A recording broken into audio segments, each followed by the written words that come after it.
School children have been injured in a minibus crash near the Mariannhill toll plaza in KwaZulu-Natal this morning. The taxi carrying children to school crashed after the driver lost control.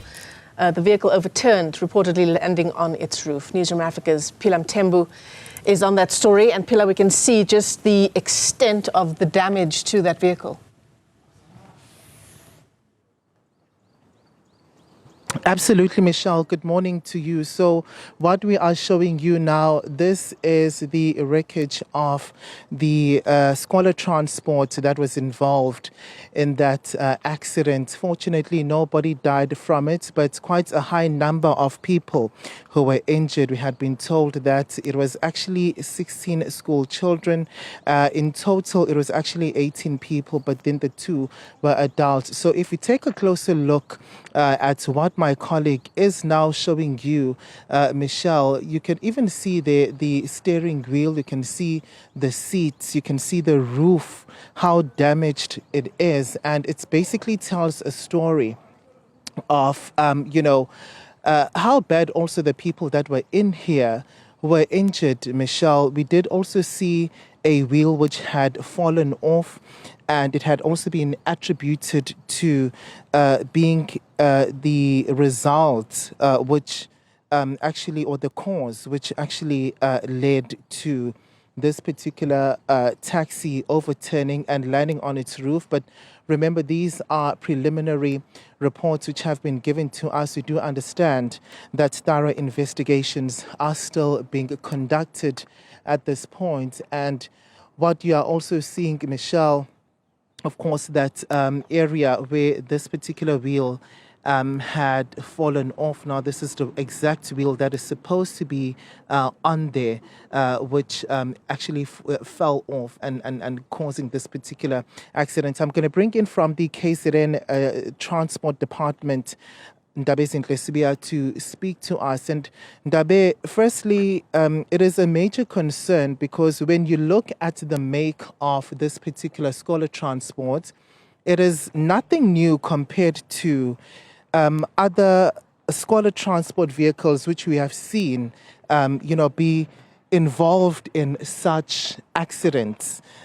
This particular make is not the one which is commonly known as to be the Quantum, but bayibiza ngokuthi isiyaya, and there have been quite a number of calls ekutheni these vehicles of such make need to be out of the public roads. Firstly, your reaction as the KZN Transport to what happened? Yeah, no, you're correct. First and foremost, the MEC for Transport and Human Settlements, Duma, has wished the learners that were injured this morning a speedy recovery. You're correct. You recall that when the MEC was in Imbali, after the unfortunate, accidents that involved scholar transport, but the private scholar transport, he indicated that, look, we are now partnering with the Vehicle Testing Association, representing many other testing centers, so that we begin to do an audit of all these, taxis that are being used that are outdated. And Santaco admitted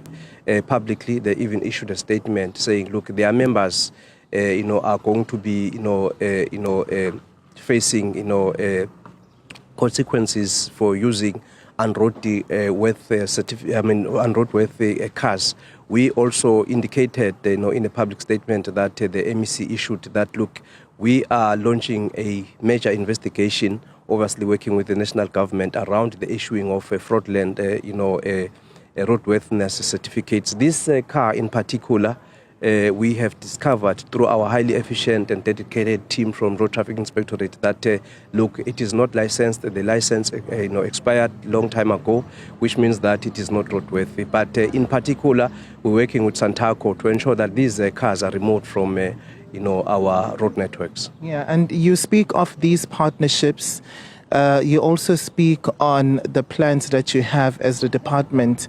But the heartbreaking thing is that these kind of accidents continue to happen, and for parents who have to take their children to school, it seems as if things are moving at a slow pace in Dabe, because this is where we are this morning, and chances are it's not an issue which can be resolved even tomorrow. So children would have to go to school with their parents, increasingly worried if they would even they would reach school, you know?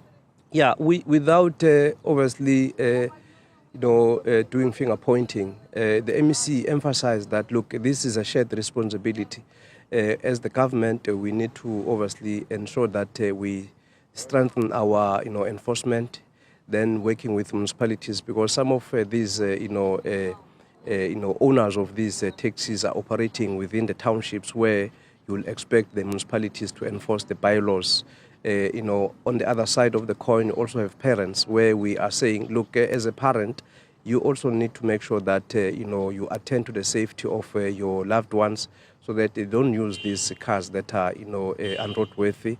Make sure that the car that is used to fetch your kid, to take your kid to school, is roadworthy. You work with the taxi association. Santaco, very critical, because the scholar transport, all these operators, they are the members of Santaco. That is why we have said, look, Santaco must also come on board with their Hlogomela, the structure that is used to promote road safety. They must also strengthen their operations.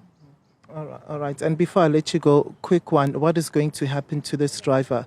What do we know at this point? Well, the MEC sponsor Duma has said, the owner of the taxi must be charged. That is what he has, indicated to the RTI team, that he must be charged, because this car is not roadworthy. It's got no license. So that is what he has instructed us to do. All right. That's where we have to leave it, unfortunately, because of time.